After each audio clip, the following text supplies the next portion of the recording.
Bonjour, cette vidéo est un retour pour le projet de l'équipe 32, donc un projet qui a été proposé par l'entreprise Ufficio Appalti.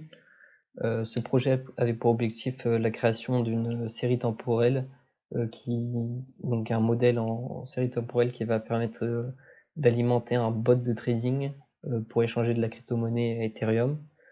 Je vais revenir rapidement sur toutes les étapes qui ont permis à ce projet d'aboutir.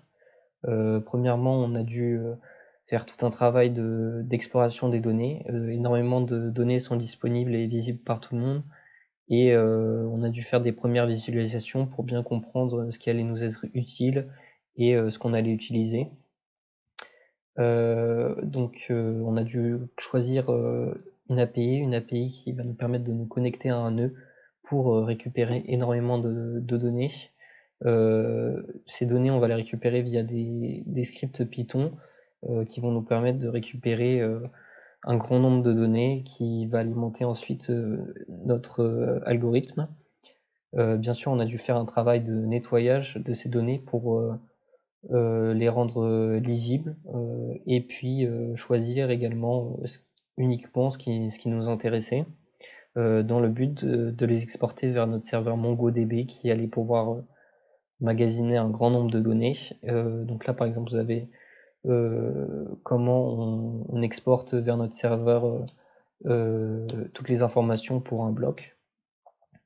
Donc ici, vous avez un petit aperçu de comment notre serveur est composé. Donc on va voir toutes les informations sur tous les blocs qu'on récupère, et on va voir quelque chose qui sont les features qu'on verra par la suite. Ici, pour un bloc donné, vous avez plein d'informations qu'on récupère. Donc ça va être le hash, l'adresse du mineur, et puis par la suite toutes les informations sur les transactions, le nombre d'Ethereum échangés, etc.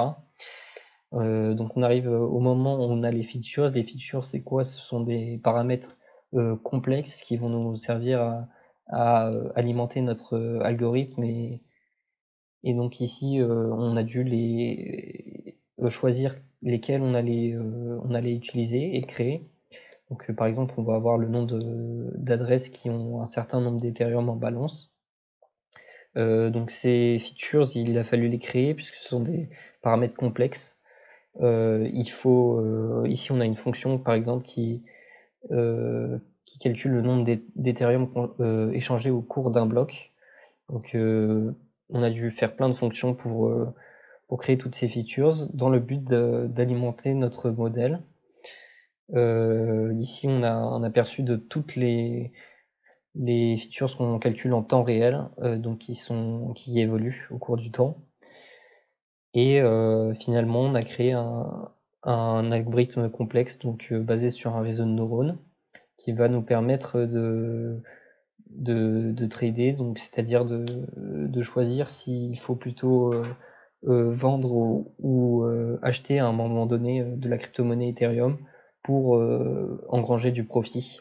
Et on a fait plusieurs modèles qui ont un certain paramètre de confiance, et ici vous avez un petit aperçu de ce modèle.